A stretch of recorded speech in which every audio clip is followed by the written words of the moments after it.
to the next point. We should ensure whatever we say is clear. That means work is being done. We can see that it is in opposite direction.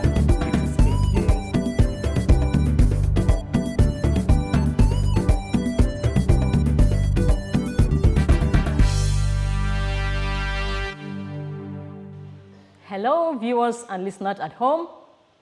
You are once again welcome to the e-learning on the radio and television organized by the Kaduna State Ministry of Education. This lesson is particularly targeted at students of SS1 and SS2 of our secondary schools. My name is Mercy Baintakude, one of your regular English language teachers, and today we are going to work on a topic: persuasion. What do we have to do with persuasion? I know someone might ask this kind of question, but as we move on the lesson, you will get to understand why we need to learn persuasion. So particularly, we are going to talk about speaking and writing to persuade. Speaking and writing to persuade. Remember the 4 variables that we have in the communication system. We have speaking, listening, reading, and writing. But for this particular lesson on persuasion, our emphasis is on speaking and writing. So come with me. By way of introduction, we have persuasion as the act of speaking that most people engage in the most. Most times when you speak because you need to make people believe you, because you need to make people accept what you have to say. So this type of speech can involve everything from arguing in debates and other areas of human endeavor. Remember, in our essay class, we talked about 4 types of essay, and they are narrative, descriptive, argumentative, and expository. And I remember I told you the argumentative essay is what we call the persuasive essay. Behold, today we are going to talk about persuasion. So the art of persuasive speaking and writing is very connected to the audience, as the speaker must, in a sense, meet the audience or the person he's talking to in the process. So you cannot persuade without meeting the person that you are talking with. You cannot persuade without an audience, which means you as the speaker or the writer, you need to get across to another person that you intend to make believe what you are saying or writing. Now, we have definitions here. Our definition says, persuasion is the act of trying to convince a person to believe you. When you try to convince a person, when you try to make a person believe you, it means you're trying to persuade the person. And we also have persuasion as the addressing of arguments to someone with the intention of changing their mind or convincing them of a certain point of view or course of action. When you address an argument with the mind of changing the listener's mind, it means you're trying to persuade the person. It means you need the person to accept your own point of view. You need the person to accept your opinion. You need the person to accept your ideology. So that is what persuasion does. You make an attempt to make the person believe you. Persuasion is an argument or other statements intended to influence one's opinions or beliefs. We have said so. It's an argument where you intend to make someone believe your opinions or your beliefs. Now, most times when you go on debate, you hear some people get wild, they get aggressive on the stage. But argumentative essays or debates, and they are not any fight. They are not wrestling, they are not boxing. Your aim is to convince. So you don't convince someone aggressively. It means you have to be mild, you have to work on the person's emotions, you have to present facts in order to make the person believe you. And you need to use principles in presenting your arguments. So, note it here, next time you're going on a debate, next time you're writing an argumentative essay, no fight, no troubles, You are there for peace. You are there to make someone believe you. Now, we have 3 modes of persuasion. We have 3 modes of persuasion. This may not sound common, but for you to be able to persuade someone or an audience, there are 3 modes that you need to work on. Number 1, we have the ethos. This has got to do with the value of what you're trying to pass across the person. Number 2, we have the pathos. It has to do with emotions. How well are you able to work on the emotions of the person? Number 3, we have logos. This has got to do with logic and the principles that you need in order to pass the message across. You will often hear ethos, pathos, and logos referred to as the 3 modes of persuasion. These modes of persuasion will probably come quite naturally to you, but having a strong awareness of how to be most convincing to your audience will help you as you write good essays. When you have a strong basis, you have a strong awareness, you are a master, you have a mastery of what you need to pass across, it will help you convince your audience or the person you are talking to with ease. And it will also help you in writing and speaking as you make attempts to persuade people. Examples of persuasive situations. This could appear as a situation at home. We have a teenager attempting to convince her parents that she needs to be able to stay out until 8 p.m. instead of 6 p.m. Now, the picture here is in a family. The parents allow the children to go out, but on the condition that you should be home on or before 6 p.m. That is the standard in most families. Why is it so? It is not safe for any child, any teenager to stay outside the family, outside the home, later than 6 p.m. Now, you need to convince your parents that so that they will allow you to stay up to 8 p.m. You know it's not an easy thing to do, which means you have to work towards persuading them. You need to work on your parents' emotions. You need to make them see reasons, see the value of them accepting that you stay up to 8 p.m. and what are the principles? How do you present your case to your parents? So you need to learn persuasion. Number 2, a senior prefect trying to convince the school principal to allow the students to have a night dance after the final football game of the year. We have sports, yearly sports in school, and the senior prefect of your school needs the students to catch some fun. You need to play, you need to dance. And you are not supposed to dance into the night, but he needs to plead with your principal to extend the time, dance after the football game of the year. And you need permission in the night. When you're supposed to be having your preps, by 10 you are supposed to have to go to sleep, even in your home, and you are asking for a night dance.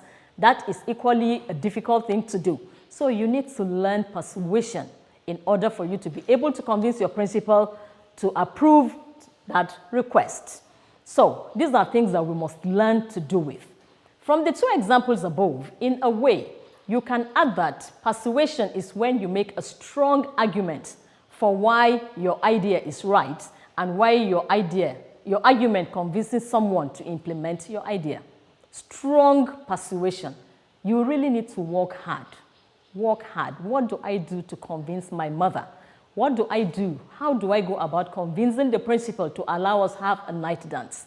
You know it's not going to be an easy thing, but your ability to choose the right words, your ability to walk and touch the emotions of your principal, your ability to make your principal see the advantages of your request will be things that will enable you convince her, make her believe, and at the end, probably grant your request.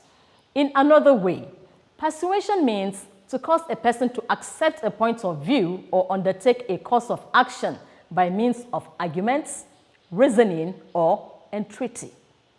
For you to persuade, you need to undertake a course of action. You need to argue. Soft, mild, and convincing arguments. You need to add reasoning. What you're asking for, is it reasonable enough? What are the benefits of this? Okay, assuming your father says no, what are the benefits of the no? There are times that saying no is quite beneficial. So you need to weigh your reasoning and then you decide how to present it. Then you have to work on entreaty.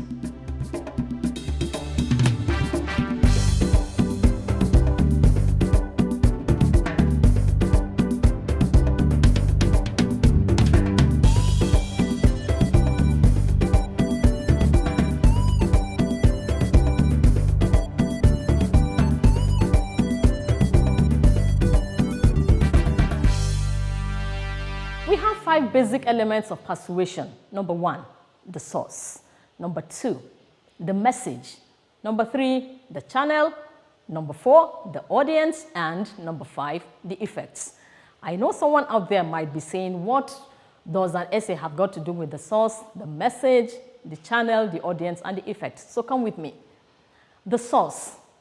The source here refers to the person doing the persuasion. I'm the one talking to you now. I'm the one teaching you now, so I am the source. This is very important in influencing how effective the message is. The person saying the thing, the person doing the thing, the writing is very important in influencing the listener or the reader. The person as the source must be credible. To be credible means, do you really have the quality of what you are asking for? Where there is no credibility, there is problem. So the more credible the person, the more persuasive the message will be. If you need to ask mommy, okay, mommy, please, can I stay up to 8 p.m. instead of 6? You know what will first come into mommy's mind is, okay, this child is not used to staying up to 8 p.m. Maybe something important would keep her. Okay, for today, let me permit her. That is if you give good reasons, otherwise you won't get it. So, the best way to be a credible source is for you to study. And as you study, be prolific. To be prolific, read wide, gain general knowledge, and try as much as possible to be accurate all the time. Being liked by your audience is as important as being able to persuade them. Yes, it is true. Your listener likes you, your audience likes you. It is as important as the source being able to persuade you. Okay, I am here teaching. Are you interested in what I'm saying? Yes, if you are interested, do you do the homework accordingly? Now, that is what we mean here. Then, the message. As the source, you have total control over the message. As the source of the message. Remember, the person speaking or writing is the source. And as I stand here as the teacher, I have total control over what I'm presenting to you. So, the message as well as the source are important. So, the source is very important over the message because you decide what to say and when to say it. The best persuasive speaking and writing employs both factual and emotional arguments. Remember, facts. Is it true? Is it like that? Is it as it is? If yes, then what about the emotions? So when you present facts on emotions, you stand a better chance of getting your request granted. It is very important to always use the right words. Very important to always use the right words. Number 3, the medium. This is the channel of communication, and it could be verbal or written. Remember from the beginning, I emphasized that we are going to talk on speaking and writing to persuade. So the verbal has got to do with speaking, and the written has got to do with writing. The truth is that written words achieve better understanding. They are mostly answers to examination questions. When they come, argumentative essay. Right? Your school will be attending a debate. Write out your argument. So we always have it in writing in our own situation. So always be brief but concise. You need to be brief but concise in order to keep your target focused on your message. When you are brief but the message is loaded there, you keep your audience focused and they will not miss it anywhere. Number 4, the audience. You must know your audience. You need to know who your target audience is. Are you writing for market women? Are you writing for students? Are you writing for teachers? Are you writing for farmers? So you need to be aware of your audience. When you know your audience, it simplifies your work because you have to tilt your language towards the understanding of your audience. So always try to know your audience. The decision about what to say to your audience will be informed by your knowledge of them. When you know your audience, that will help you decide what to say and when to say a thing or so. Number 5, the effect. This is the bottom line of your work. Ask yourself this question. Did your target do what you wanted it to do? Ask yourself the question. Did my target do what I wanted it to do? Did the person I'm speaking with do what I wanted him to do? The answer you come up with tells you whether you were able to persuade your target or not. So the work is always with the source, and remember, the source is the person. We have ways for effective persuasion. How do you persuade effectively? Number 1, reframe the mindset of your target. You need to work on the person. Study the person. Then reframe the mindset of the person. Number 2, do a bit of storytelling. Do a bit of storytelling that will help soften your target. You know, you need to persuade, so tell stories. Do some funny things that will help you capture the attention of your target. Number 3, use repetition to grow familiarity. When you say particular things repeatedly, it brings your listener closer and it gets your listener or audience familiar to you, and it strengthens the bond between you and your listener. Number 4, use specificity to make your arguments believable. Be specific. Specificity here means being specific. Mention particular things, use particular illustrations. Why do you do so? Because you need your listener to believe your arguments. Number 5, be authentic to make your target trust you. Are you worthy? Are you real? Are you real? So when you are real, when you are worthy, it means your target, your audience, the person you are speaking with will trust you.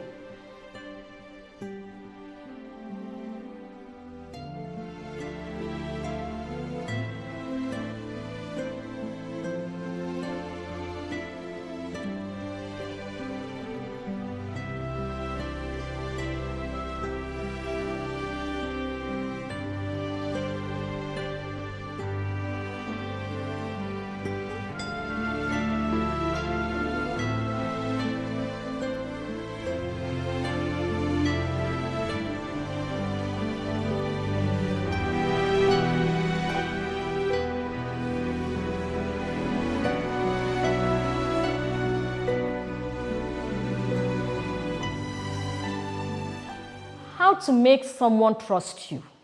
Number 1, use a personal note. You need me to trust you. The first thing you do is to use a personal note. Number 2, be upfront with your request. No rigmaroling, no beating about the bush. Be upfront with your request. After using a personal note, just go direct to the request that you need to make. Number 3, use the right words. Words are very important. When you use the wrong words in a particular thing, it means you have already lost in that process. So we must learn these words and select the right words so that we'll be able to use these words at the right time, at the right place, on the right things. Number 4, remind the person he or she can always say no. Yes, you have made a request. You are asking mommy, please, could you allow me stay up to 8 p.m.? Remind mommy, I know you can say no. Mommy, you are right to say no. But mommy, please, I need to do this for so and so reason. So always remind the person that the person has the power to say no. Number 5, appropriate physical touch may help in some situations. Your mommy is your mommy, you're talking to your mommy, so you could touch that bond. When talking to mommy, you are permitted to touch mommy But when talking to your principal, you don't touch. So it depends on who you are talking with. So appropriate physical touch may help in some situations. Below are some topics that you can have fun with while persuading a person or an audience. Number 1, ghosts are not real. Number 2, adults need to be childish. Number 3, music has the power to heal. Number 4, masquerades are a girl's best friends. Number 5, smokers have more acquaintances. You know, these topics, they come in a funny way. So you could use such topics to thrill yourself. Just have fun, catch fun, and keep learning. So let's see, what do we call a person who is persuasive? When someone is always able to persuade you, what do you call the person? We have different names for that. Number 1, you can call the person a rhetoric. Number 2, the person is a motivator. He is a counselor. He is an influencer. And the person is also a convincer. Remember, we are learning so many things. Now we are learning synonyms for someone that persuades. Language is a holistic thing. You don't learn one thing in isolation. They go together. So synonyms for someone that persuades: rhetoric, motivator, counselor, influencer, convincer. The above can be a writer, a speaker, or an orator, having the ability to express oneself in order to persuade others. Persuasive words and phrases, sentence starters that you need when you are making attempts to persuade. Number 1, I am speaking with you today because. 2, of course. 3, do you really think that Mr. Wash is on ground? Do you really think that Mr. Wash is on ground? Number 4, in my experience, and it goes like that. Number 5, just think about, and it goes like that. Number 6, we can solve this by. That's a way of convincing the starter. Number 7, in my opinion. Number 8, we can do without this. Number 9, obviously. Number 10, how could we possibly? And it goes like that. More examples of persuasive sentences. 1, it must be true that. 2, it is quite true. 3, it is written in black and white. 4, it is crystal clear. 5, yes, really. 6, you see, it is excellent. 7, that's all I know about it, honestly. Persuasive questions. 1, don't you think that it could have been a mistake? 2, but can't you see that he is interested in the idea? 3, can you not see that the child needs to be attended to? 4, do you think the old man deserves to be abandoned by his children? Emphatic, convincing phrases. Number 1, I tell you, it is a fact that. 2, I can guarantee that. 3, I am absolutely certain that. 4, I can assure you that. 5, it is quite true that. Remember, most of these are sentence starters. The 3 dots there are indicating that something could follow at the end of it. By way of rounding off this lesson, here are some examples of some powerful persuasive words. Number 1, incredible. 2, tremendous. 3, magnificent. 4, gorgeous. 5, fascinating. 6, stunning. 7, unquestionable. 8, awesome. 9, fabulous. 10, memorable. 11, splendid. 12, worthwhile. 13, phenomenal. 14, appealing. 15, fantastic. 16, lively. 17, dazzling. 18, brilliant. 19, exceptional. 20, breathtaking. Now, with this, we are closing the curtains for today, but before we go, there is an assignment to keep you busy.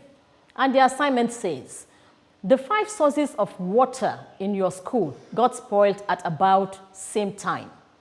Your principal is not happy about this unpleasant development and threatens to punish all the students. As the senior prefect, write a letter and give 2 reasons to convince him or her that these sources of water were not spoiled on purpose. Also give a reason why you feel the students should not be punished. Remember, we are talking about persuasion. And the 5 water sources in your school became damaged at the same time. And your principal is not happy about it and has threatened to punish all the students. Now, as the senior prefect of your school, you are expected to write a letter explaining to your principal that the students didn't spoil the ponds or the water sources on purpose, and give reasons why you feel the students should not be punished.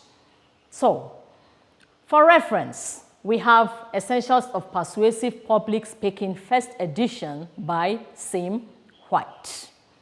Essentials of Persuasive Public Speaking, First Edition by Sim White. My name remains Mercy Baita-Kude. For contacts, you get me on 080-250-25339. Mercy Baita-Kude, contact number 080-250-25339. Stay home, keep learning. Until we meet in another segment of this program, it's goodbye for now.